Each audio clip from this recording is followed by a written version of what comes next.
Endacopia is a newly released point-and-click adventure game with some dark and grim secrets hiding beneath the surface. I've been following this game since the demo released nearly 4 years ago, and it's finally out. And not only that, it also has some achievements to collect. And I knew I couldn't say no to that, so join me as I play for my first time and experience collecting all the achievements in Endacopia. We start off in this room playing as our lead character, Mello. We have no idea of how we got here, and more importantly, how to get out. It is our goal to help Mello escape by exploring this wacky world by solving various puzzles. So be sure to get that thinking brain prepared for this wild ride. This first room actually has our very first achievement we can grab involving this soccer ball in the corner. But first, we need to take care of this metallic jingling coming from this hole in the wall. In order to do that, we need to use this office chair to explore these vents that leads to the kitchen. We now need to hide because we are about to meet Henry. Henry is the one that has taken us to this place after we fell off the back of a truck. At least I think that's what happened. Henry might have bonked me on the head a little too hard. Upon saving Mello, we are thanked as his guardian angel and must now solve a puzzle to open this fridge. Thankfully, it's relatively straightforward and needlessly complicated, and now we have obtained the cheese, which we can use to lure the cockroach out of this wall. Regardless, we switch the cockroach, give the coins it drops to this wall bank, who then gives us the code Cheshire to progress. Only then are we allowed to attempt the soccer ball minigame. This game is deceptively simple, and the constant jingling would have just been too distracting. Our goal is to get a score of 100 points in this game. The timing window for this minigame is very strict, with about a frame or two to actually keep the ball bouncing, so we must keep a pace of about 95 beats per minute, while the game plays one of my favorite songs in the whole game that's 60 beats per minute. For obvious reasons, this is very evil. Now, it would probably make a lot more sense to mute the game and listen to something that closely matches the rate you kick the ball, but I keep the music playing because I won't back down from a challenge. I then proceed to spend the next 45 minutes or so playing this minigame until I finally got the achievements. Now we can finally escape this room and... Oh yeah, we have to fight Clocky. Clocky was alive this whole time, didn't you know? Luckily, Clocky's fight teaches you the basics of fighting. Block incoming attacks, attack when the guard is down, refill your stamina after attacking, and train your reaction time as the battle continues. Once Clocky is down, you receive some progression for the achievement and Natural Brawler, and you're ready to move on. You could technically fight Clocky or any of the bosses 15 times in a row, as this achievement never specifies these have to be unique enemies, but I prefer to fight as many enemies as I could, so I'll let you know how the progression towards that achievement is going. Before officially moving on, I got a little distracted as I wanted to explore the hidden, secret, scary section of this game that Oddheader mentioned in a video once. Ooh, spooky! But I forgot the game crashes afterwards, and because I didn't save, not only did I lose my soccer ball badges, but I also had to do the cheese quest and Clocky fight all over again. Luckily, I got to keep the soccer ball achievement though. That one was on the house. After catching back up, I gave the password to Mr. Toilet over here and began our adventure. However, it starts off on a bit of a rough note as we shatter like a Lego character and lose all of our senses. We lose our ability to talk, touch, and see, as these senses have been scattered across the world. We're now required to recover our senses by exploring these areas, with each new sense giving us more options to explore even further. At least that's what Tip here told us. Tip will follow us on our adventure to help us out if we ever get stuck.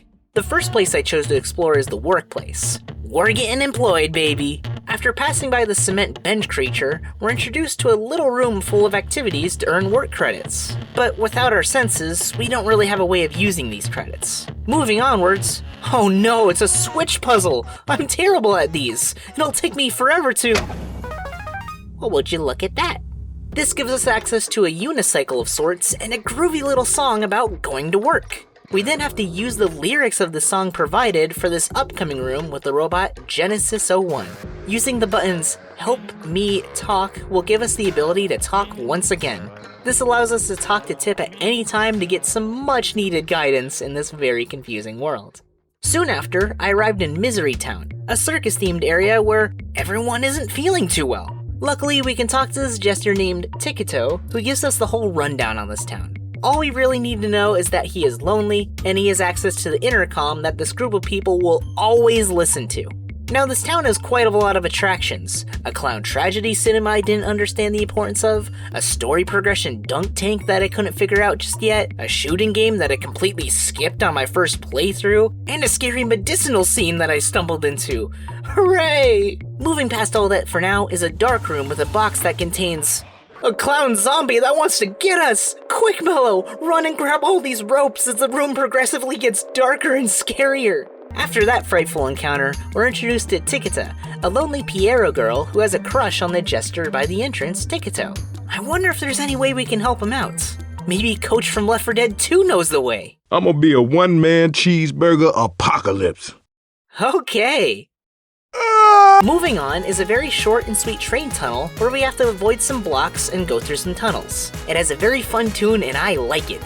Lastly, we end up towards the back of Misery Town, where there's a crowd blocking the way to the big top, a stand where we need to make a joke at the expense of the person running it, Boone, and a mime maze. The only thing we can do right now is explore the mime maze and, hey wait, are those my hands? They sure are! Using our new hands, we can now access the back door to Misery Town for easy access from the entrance. And we also passed by this clown whack-a-mole game that I didn't understand quite yet. With my newly acquired hands, all I had left to acquire were my eyes. So I headed to the last area to explore, Timesville. Timesville is a lovely Animal Crossing-like town with a day-night cycle. And a murder mystery to solve! Timesville is home to the villagers Cathew, Bertha, Paisley, Whiskers, Nibbles, and Debbie, all of which have little problems we need to solve. I quickly solved Cathew's problem where they want to play a game of hide and seek. First behind this shed, next behind this prison, and behind this gravestone? Stranger danger, gotta run! Luckily that wasn't actually Cathew, and we were awarded a fishing license because they had so much fun. This gives us access to fishing for Cathew's aquarium, where I proceeded to catch one fish and immediately forget all the controls. We'll get back to this later. During the night segment, a mysterious bridge to this lonely home shows up. We can't interact with Mr. Bear inside and only experience as the story of isolation grows further and further out of control before he ultimately meets his untimely end. Following some footprints that lead us to his gravestone, we're able to recover our sight and have all of our senses back. Thank you, Mr. Skeleton, or in this case, Arthur, whose story we just witnessed. Now that we have reclaimed all of our senses, I can finally start solving puzzles. The way I complete puzzles is a little all over the place, so I'll try to condense it in a way that makes sense. Soon after, I run into Bertha, who recently lost their PGD, claiming that Nibbles have stolen it and the police won't do anything about it. Confronting Nibbles about this information leads nowhere as they say I don't have any proof, and the police officer on duty would rather play games than help out. Seems like I'll have to take matters in my own hands. Entering at night where the officer is asleep, we can play a little stealth game and talk to this turtle character. He gives us some clues on how to progress through sketches on the walls. But I don't want to overstay my welcome because apparently he eats his own kind. On our way out, the spotlights seem to have stopped moving and we hear the officer wail out near the entrance. Going further to investigate, it seems the murderer on the loose has claimed another victim, and visiting from not too far outside is a tall and dark monster figure that will chase us down unless we hide in a building for safety. Thankfully, the monster only appears at night, but now I have a fairly good idea of who the murderer really is. It's a shame the mayor won't listen to poor Mello, who's just trying to make things right in this world. Let's take our mind off all this scary stuff and relax with some fishing. There's an achievement linked to it too. To progress the story, we only need to collect 6 unique fish, but we are here to collect all the fish. Luckily, I finally figured out how to properly fish in this game, and I boiled it down to 3 easy steps. 1, click to cast the line out, 2, click when the fish grabs on, and 3, reel it in by moving your mouse. Try your best to keep the arrow in the green and repeat until you get everything you need. For each part of the day, there are 3 fish to catch, for a grand total of 18 fish. We'll go over them in a lightning round. At dawn, there's Jantic fish, Colissolalia, and Nautilus. In the afternoon, there's Seahorse, Peter Panini, and Singin' fish. At evening, there's Eel, Seaman, and the reddest fish ever. At dusk, there's Skellyfish, RC Ship, and Pirate. At midnight, there's Big Worm, Starfish, and Crab. At late night, there's Jelly, Crate, and finally, Drawing of a Fish. Once you get all that done, you have the achievement. There's also a chance that at any time you might fish up something disturbing. This is just there to scare you. It only happens once and it doesn't count towards your total, but you might want to exit and re-enter the fishing game though, as this completely mutes the music and it doesn't bring it back until you enter a different screen. Because now we got well over 6 fish, Whiskers will be very pleased that we filled up the aquarium and have us take our place for Paisley's yellow-themed party at dusk, just as the sun sets. Going there and, yeah, it's a yellow-themed party alright. Paisley thinks it's dumb, but Mello cheers up Paisley and gives them ideas on how to make their next party even better. And in return, we get this telescope.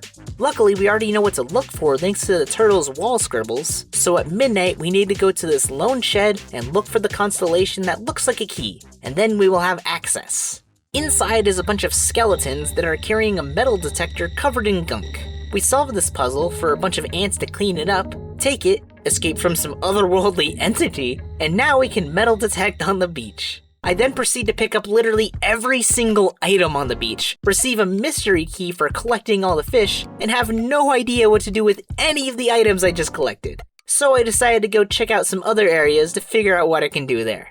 Arriving back in Misery Town, I went to check out the Clown Tragedy Cinema, and I realized that each of these colored seats plays a different tragedy. On top of that, the whack-a-mole game clown colors match perfectly with these seats. Whacking them causes a gravestone to appear. This means that the hint of what type of clowns can't tell their jokes anymore are the clowns that did not survive their tragedies. So I got out the paper and pencil and began to write my assessments. I came to the conclusion that 4 of the clowns did not survive. Red, yellow, purple, and pink. Teal comes close, but they're shown still blinking at the end of their tragedy, so I'm sure they're fine. Upon inputting these into the whack-a-mole game, I'm rewarded a scalpel! Oh no! Despite being extremely squeamish to medical things, I knew I had to push past my fear in order to progress. So I went up to the character that needed a knife earlier, begrudgingly played some operation, and received a bingo ball. As for this guy, he's just asleep. Yeah, let's go with that. We can use this bingo ball to play Boone's Bingo Dunk Tank, to which we are rewarded by learning one of Boone's insecurities to make a joke at his expense. Boone as in the blue Boone, not to be confused with the red Boone. I didn't name him. Mello then uses the information to go off on Boone, which works a little too well, but hey, we're awarded this cute cat plushie. We can give this to Ticketo, saying it's a gift from Ticketa and that they should hang out. And for once, things aren't so miserable in Misery Town. I now have unrestricted access to this microphone and tell everyone to leave. Not without making a funny sound first. Once everyone leaves, I go and see if I missed anything, accidentally fight this wizard cat for progression on a natural brawler, and reload my save because I felt bad.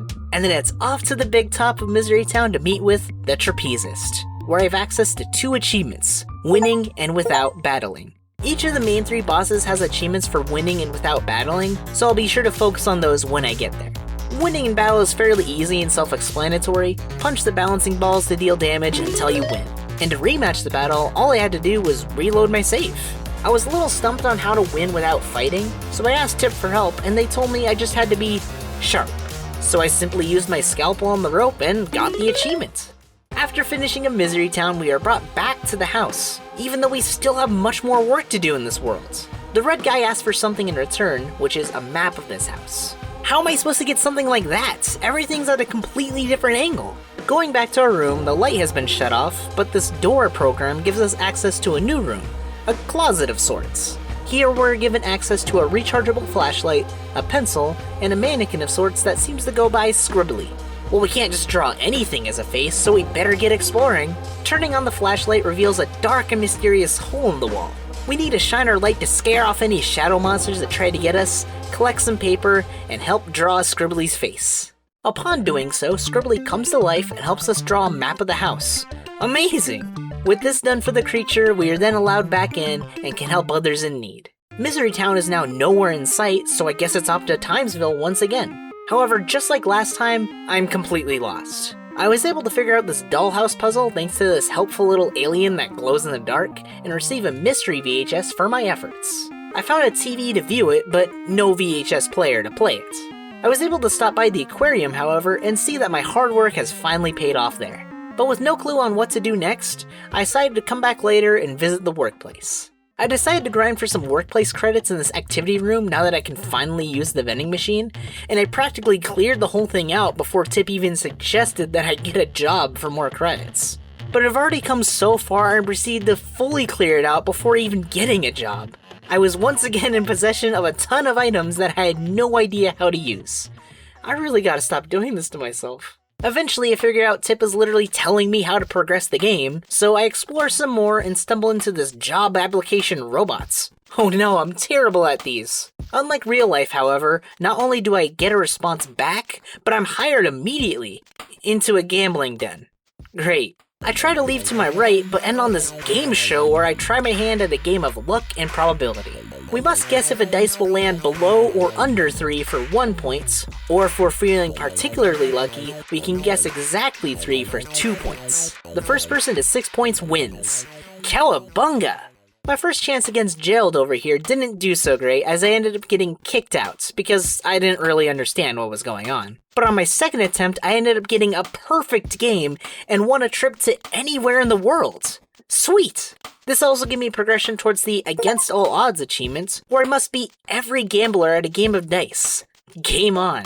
Our second contestant we're up against is the High Roller. Unlike Gerald, who plays rationally, the High Roller only bets on 3 each time, considering that's what his shirt shows as well. Because guessing 3 every single time isn't a viable strategy, I ended up sweeping the game and only had one more contestant left. The Copy Machine. As their name suggests, this contestant copies our every move. In the event of a tie, nobody wins. So how are we supposed to win? Well, there is only one move that the Copy Machine does not copy, and that would be guesses for exactly 3.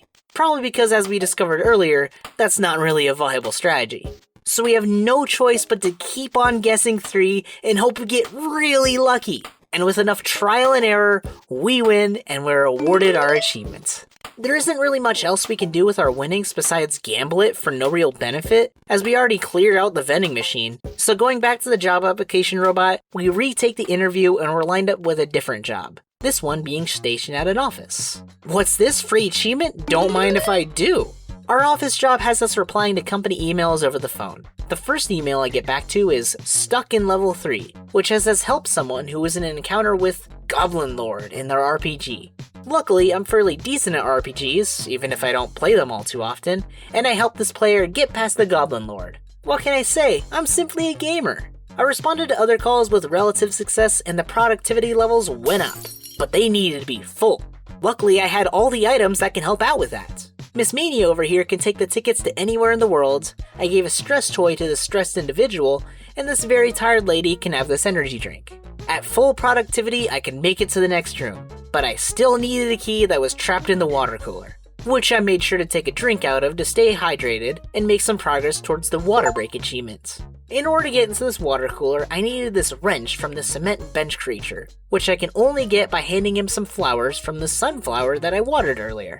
Turns out, these sunflowers actually belong to him, as he was the former boss before getting trapped underneath the cements. With this new wrench, I obtained the keys to the core, opened the doors of the core, and now I must play this silly little game to finally access the core. Upon entering, I'm now in this weird fleshy room with paintings that look off. After solving a puzzle based on the order of these paintings, I'm graded to the AI that now runs the workplace. The AI wants me to compliment their work, but these are just generated images, with none of the heart and soul that humans put into their own work. The AI gets quite upset with me that I will not be on their side during the AI uprising, and engages in a battle then and there. I immediately get demolished as I need to figure out what to do to defeat the AI, with and without battling. Upon respawning, I realize there is a plug that is stuck in an outlet, and I immediately get an idea. But first, I battle the AI as normal and win, of course, and then I reload my save to get back to this outlet, pour some water on it, and then the whole game crashes from the short circuits. Upon reloading, I am brought back to the home with 2 more achievements in my name and some additional progress for our brawl achievements. This time, the red guy over here is asking us for a handsaw. Not even unleashing mellow rage can get him to change his mind. Everything has shifted once again, and interestingly enough, we find a little sticky note on the back of the toilet that says, "Don't trust" from Roger. I'll keep that in mind. Entering Mello's room once again, we find out that the lights have been turned on once again. How nice! Interacting with the doors program creates a door at the top of this rock climbing wall. All you need to remember is to maintain 3 points of contact and to not touch the evil rock. Whoa. This door leads us to a Rube Goldberg themed puzzle. We are given this box of toys and must figure out how to make a marble hit this target on the wall to gain access to this ladder. With enough trial and error, we got this. This ladder leads us back to a box with a 3-digit combination lock that we must figure out how to open. Going back to Mello's room, perhaps this mirror can lead us where to go. So we scare away our reflection and are immediately chased by it. In a hasty decision of fight or flight, I skedaddled out of there, because the rapid metal clanging getting louder frightened me. We are only given a glimpse of this fake Mello before activating a trapdoor and meeting back up with Henry. It is actually possible to fight this fake Mello if I wasn't such a coward, so we'll get back to him another time. Henry here is leisurely enjoying a television program that we just rudely interrupted on complete accident. He hands us this floppy disk which has access to his account on the computer to keep us entertained so he can keep watching his show. He whacks Mello on the head and sends us on our merry way. So that just happened. Henry's account is full of corrupted files and a few little activities such as a little television program. There's an optional fight here that made some more progression towards our brawler achievements, and losing the battle is just about as bad as getting accused of hacks in an old Gmod series I used to watch. Regardless, Henry has a convenient list of saved passwords, one of which is the combination lock to the lockbox which contains a metal and a plastic handsaw. Well, he never specified which kind of handsaw he wanted. Can't have you using a handsaw for anything dangerous, now can we? We arrive back in this wacky world and have Timesville to complete last. Once again, I have all these items and still no idea what to do with them. So I get the bold idea to show all of these items to the NPCs in hopes I can learn something on how to progress the game. Eventually, the NPCs inform me that a lockpick can in fact pick locks. And what do you know, it actually works! Why didn't I think of that? Upon entering Nibble's room, I get a nice refreshing drink of water for 2 out of 3 progression on the water achievement, and take a ride in this hamster wheel and discover, oh, what's this? It seems Nibbles here has a crush for Bertha. Nibbles tells us that the PGD is buried somewhere on the beach as long as we promise not to tell anyone. I then had everything I need to complete Timesville, as well as activate all the scares in a row. Yay! So we dig up the PGD, run away from this giant enemy crab, get awarded the Black Rose to give it to Debbie's mother Rosie, who recently passed away, run away from this scary zombie, obtain the home video system to watch a frankly disturbing film on it, and once we find the secret code hidden throughout the film, 1 extra bonus jump scare as a treat! I know it's gonna happen every single freaking time. Needless to say, I did not enjoy that. After a well-deserved break, I follow this new trail that leads behind the waterfall that has recently subsided. Input the code that was hidden in the VHS, and on the other side of this rock wall is what can only be described as a grotesque puppet show. We then confront the one who is behind this murder mystery, the Chameleon. Asking him what he is doing engages us in battle against this disturbing puppet show. As the battle progresses and more puppets are taken out, the easier the battle becomes and we defeat the Chameleon for the no strings attached achievements, and progression towards our brawler achievements. Reloading our save before the battle, we can ask instead who he is, to which we must answer for him. Upon reviewing the headstones in the graveyard, the one that stands out to me is Ozzy, as the headstone reads, "Now at peace in all his colors." And I believe that's a pretty fitting description for a chameleon, as they can change color. I'm correct, tell him a story he told through the VHS was morbid, and if I had to describe it in one word, it would be irony. Ozzy praises me for my understanding and lets me go with the achievement, Case Closed. Once we return back home, the red guy is very upset with us that we didn't give him a proper handsaw. Hey look buddy, you never clarified which saw you wanted. He tells us something about a ship sinking before angrily telling us to leave him be. Once again into the hallway, I accidentally picked the correct door to progress instantly. This is the same one that says do not open and has a prank door earlier on. I just like the silly slapstick comedy. I follow multiple sets of doors, ultimately leading to a way to escape just out of reach. Tip shows up one final time to offer us a little boost to get out of here. We give Tip our thanks and one last hug before we go, and we escape through the opening and we have started Ending A. I'll save what happens for the end of the video as it's one of my favorite of the 3 endings we get. But just know, we got an achievement for Ending A. But even though we've beaten the game, we're still missing 5 more achievements. A natural brawler for defeating 15 enemies, water break for hydrating on 3 separate occasions, it just seems we missed one, 2 of the remaining ending achievements, and 1 more mystery achievement. How peculiar. As we are required to restart the game, I'll just skip over the stuff we have already seen and go over anything I missed. Returning back to Misery Town, there was this quick draw minigame that I completely missed out on as I never came back here once I obtained my hands again. Luckily, I'm pretty decent at shooter games and I'm rewarded with a skateboard? Heck yeah! This would have been awesome to have in my first playthrough. You move so fast on it and you get these cool shades while you ride it.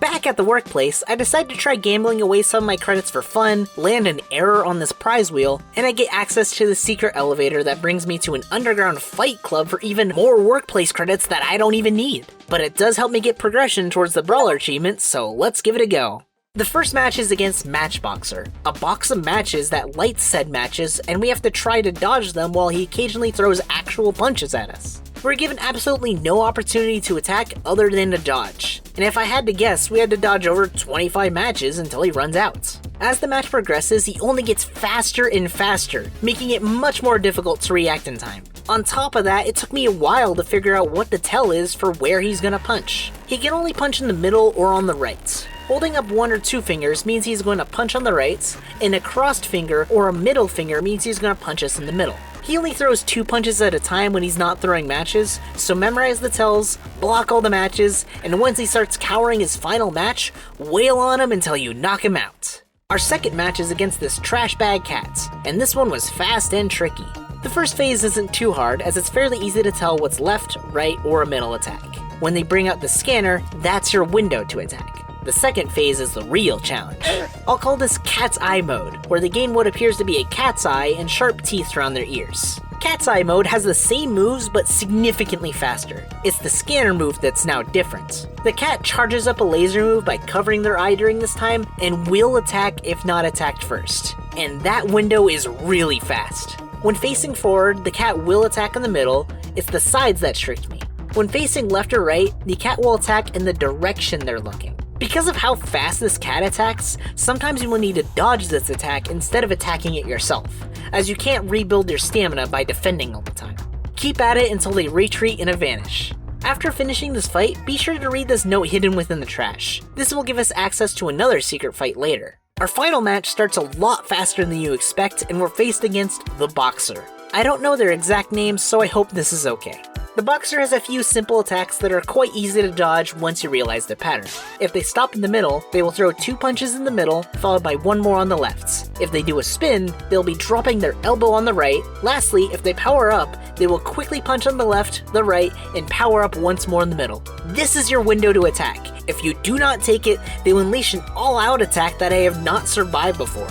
Once you memorize these attacks, you should be good. And that's 3 more added to the list for a natural brawler. Yeah! Checking to see if the slots machine gives us anything, I win a jackpot and this character comes up to us and begs us to give him our winnings, just so they can take the bus. Upon calling them out on the fact that there is no bus, they begin to backpedal and beg for more and more in hopes of taking our winnings. It's only after I say no 6 times in a row do they curse us out and leave.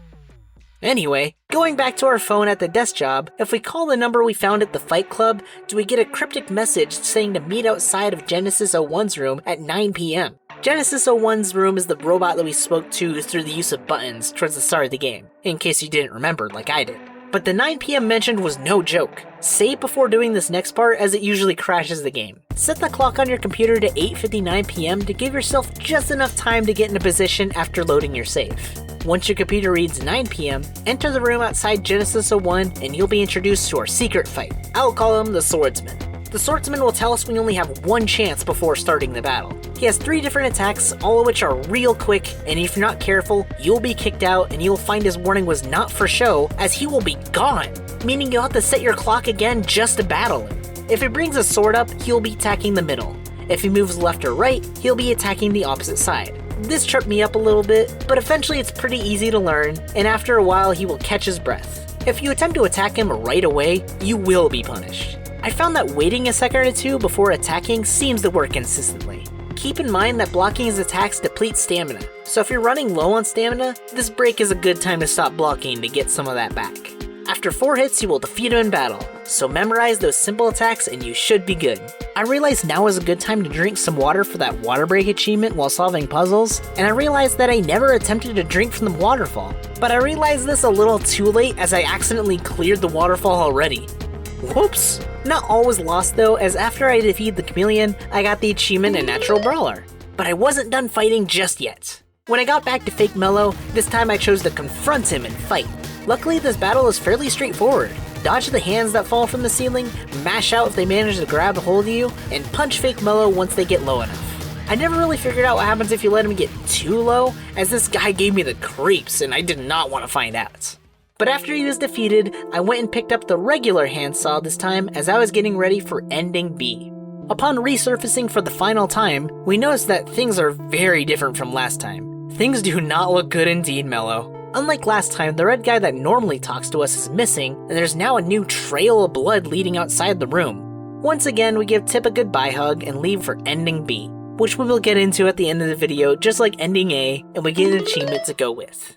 For our third and final playthrough, we actually start by skipping Clocky altogether and giving the password to the red guy right away. When asked how we already know this password, we tell him this ain't our first rodeo and he lets us progress. So in case it wasn't obvious already, things are gonna play a little differently. Speaking of differently, I actually made sure to drink from the waterfall this time, but the achievement didn't activate, so I guess I have to find the other two places to drink from later. Once we reobtain all of our senses, get the telescope from Paisley, and then use it at the subway station. There, you should see a phone number at a billboard. Back at my desk job, I take a refreshing sip of water, call this number, and a secret passage should open up along with some Morse code. The Morse code translates to, "Behind stairs, wait a minute." Going back to the staircase, you will see that you now have access to downstairs once again. Doing like the message says and waiting a minute will bring you to a spooky new room. Inside this room is a headset that gives you access to a decryption puzzle. And oh boy, is this puzzle tricky. You're given these areas where you can place the symbols exclamation point, caret, percent, dollar, and asterisk. The section at the top is basically the set of rules you need to follow in order to move on to the next puzzle. I won't bore you with all the details, as this puzzle is really well done, and I felt really cool for solving it on my own. Just look at the bar at the top and try not to overthink it, you got this. After struggling on this puzzle for a solid 30 minutes, eventually I cracked the code. We are then informed that we have disabled the AI and controlled this company building, and we have enabled the first step to a larger organism with 2 more steps to go. Interesting. We're then brought to what appears to be a covered body on a gurney, and lifting it up gives us a jump scare that honestly looks hilarious looking back at it, before bringing us back to the main game. The second step of this larger organism can be activated by using the metal detector in Misery Town. Normally you can only use the metal detector on the beach, as Mello says it only works in sand. Turns out, in the Clown Tragedy cinema, the floor was made out of sand the whole time. Who knew? Not me, that's for sure. We pick up this projector remote that gives us a path to follow in the mime maze from before. We follow it exactly as is shown, and we're brought to this glitchy version of the whack-a-mole room that constantly teleports us back to the beginning while we are forced to have the scalpel equipped. Going through this crack in the wall, we will get teleported back, but we're still in the wall. We continue going to the left as the screen gets brighter and a soft tranquil ambience grows louder before getting teleported back. This time with a halo over our head. We go down this fresh set of stairs, and I'm greeted to a sight that immediately makes me want to back out of the game and not touch it for a while. But regardless, I push forward. In front of us are 4 weird capsules with some weird organs on display. Upon beating each one, the organs are closed off and displays a head belonging to one of the clowns from the tragedy cinema. The final puzzle was very interesting, as you have a lot of space to move, but no apparent way to get to the finish. I had an idea that if I move my mouse fast enough, I could pass through this large wall, and sure enough, it works. We are then met with this upstanding individual who lets us know that these clown bodies will help them out, before giving us a quick little jump scare which I did not enjoy.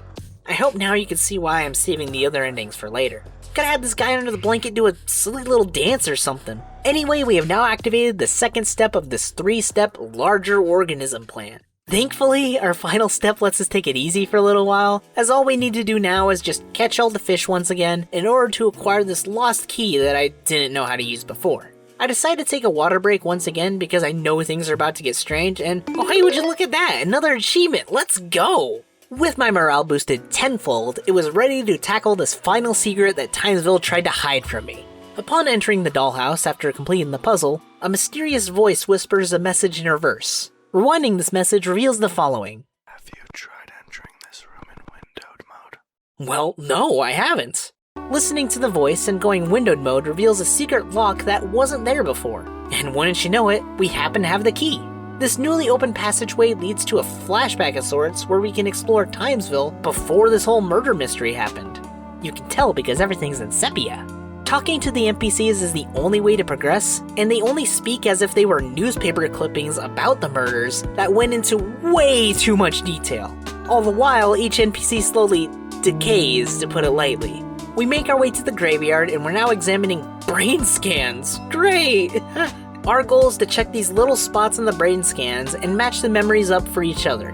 For example, we match this memory of a monster in the rearview mirror with this memory of a happy little fellow in this mirror. After we match them all up, we see this strange video of an individual before the statue gives us permission to enter, as we have successfully set up almost everything for the final ending. But first, who is this individual? Why, this is the surgeon, of course. If you played this game before and wondered why I haven't mentioned him up until now, this is the reason why. You can encounter the surgeon in any ending, of course. Just be prepared to listen to absolute bangers when you meet him. Despite his incredible songs, this guy is not cool. He describes friends as a means to an end. He is not your friend, and you've just unknowingly helped him with his latest experiments. This experiment being the larger organism we heard about before. So let's go see it, shall we? So we fight all the bosses and go through the house segments once again. Only thing to keep of note is to make sure to select the plastic handsaw. I think we've seen enough scary things in this video. On our final time entering the house segment, we need to obey the do not open sign and enter Mellow's room instead. Once inside, Clocky will smash through these planks. Now would be a good time to save because Clocky is a little ticked off. We are fighting Clocky once again, and this fight is a lot more difficult than the first time. Clocky will swat at you with both hands, purposely keeping them on opposite sides of the screen, so you will be constantly looking left and right, which only gets worse as the battle speeds up. Clocky's tails will be where they position their arm before the attack. Further away, and they'll be slapping the side that the arm is coming from. Angled towards the middle, they'll be attacking the middle. There isn't a whole lot of time to react, and Clocky will move their arm while you are still blocking their other arm, so it's very easy to miss tilts. Blocking attacks in this fight reduces stamina, so be sure to block only when you need to, so you can have enough to throw a punch while Clocky's guard is down. After enough focus, you will have it down in no time. With Clocky down, we can now go through this opening in the wall to experience Ending C, which I will follow up with Endings B and A afterwards. We navigate this weird flesh room before entering a small office area of sorts with a book on Endacopia, which Mello reads as Endacopia. He said the line! The surgeon enters this room to rudely correct Mello and tells him to take a seat. Here we are allowed to ask him a whole variety of questions and can quite literally get the most direct lore for this game. Unfortunately, he's too much of a coward to answer my thought-provoking questions such as, am I pretty? Why did the chicken cross the road? And why does it look like you're made out of Lego? I mean, bro literally has 1x1 round Lego studs on his head. He kinda looks like a traffic light. After we finish asking our questions, the room begins to shrink as the beast we've been inside awakens, followed by credits and our semi-final achievements. It's a very interesting ending, don't get me wrong, but dang, I don't want to help this guy. He didn't even sing an awesome song to end off on. We got scammed. Speaking of getting scammed, Ending B does just that. After escaping through the hole in the ceiling thanks to Tip, we come across this strange shed, blood leaking out the doorway, and towards this missing tooth in this mouth room. We can climb through and start to explore this vast desert with trees scattered across. Eventually we stumble into this empty house. Going to the upstairs bathroom, we can find the red creature taking a shower. He tells us that he used the handsaw to carve his way out and never look back, which explains the excess blood that we found upon exiting. He has taken refuge in this house and claims it as his own, telling us to look for another. We have been betrayed. Leaving the house and exploring further, we can find another house, one with a car that Mello recognizes from a drawing on his computer. Mello has just found his way home, and his family does not seem to care. One thing we do learn is that Mello's real name is actually Roger, the same name that warned us not to trust the red creature in the first place. It seems the only family that will be willing to listen to us is our younger sister, who wants a bedtime story to sleep to. Being a responsible brother, we oblige and tell the story of Endacopia. Absolute cinema. Although this ending is still quite bitter, as we still end up getting betrayed and come home to a family that doesn't even care, I can take some comfort knowing that Mello eventually found his way home and has a pretty fun story to tell his sister about at the very least. Now finally, Ending A. After saying our goodbyes to Tip, we arrive at the same shed and mouth room from the previous ending, but we cannot leave through the tooth this time. We can attempt to leave through the front door, but it's none other than Henry that's guarding it. Needless to say, he's not happy to hear that we're trying to leave, and we are challenged to a fight against Henry himself. This fight is another fight that depletes stamina while you're blocking, so you can't just go blocking the entire time. His main attacks include biting on the middle or sides, slashing at you on the right, and his mallet that is constantly aiming at wherever your hands are. On top of all that, occasionally he will grab your hands and taunt you while he still swings his mallet at you. Henry does not have any opening for attack, and there's no way to actually defeat him, at least not directly. Occasionally, the strange sack from the house will pop down from the ceiling, and if you can line up Henry's mallet with the sack, he will attack it with a resounding thud in order to attack you. This is actually our ticket to finish this fight. Get him to attack this enough and suddenly a fountain forms in the house. The house opens its mouth and proceeds to spew out every single character that you met on your journey, launching us all into this vast desert, and we black out. Upon waking up, we arrive at the house from before, but this time all of our friends are here, including Tip. Tip suggests that we gather everyone around the fireplace and we have marshmallows together in celebration. Once we turn off the lights, we are thanked as his guardian angel one final time and watch as everyone is huddled around the fireplace, enjoying some roasted marshmallows as the credits roll. This is my favorite ending in the whole game. It's happy, it's conclusive, and Mello ends up with so many friends. It really makes me feel that solving all these problems was worth it, and it makes me so happy. Finally, after we received all 3 endings, we get our final achievement, the Yeti, as we find Andyland, the creator of the game. He lets us listen to one more song, and we get to experience through Dance Dance Revolution. Woo! And just like that, we have completed Endacopia and conquered all of its achievements. This game was absolutely wonderful to play, and I can't recommend it enough. If you haven't played it yet, well, I kinda spoiled a lot, but go check it out. Maybe with a friend too.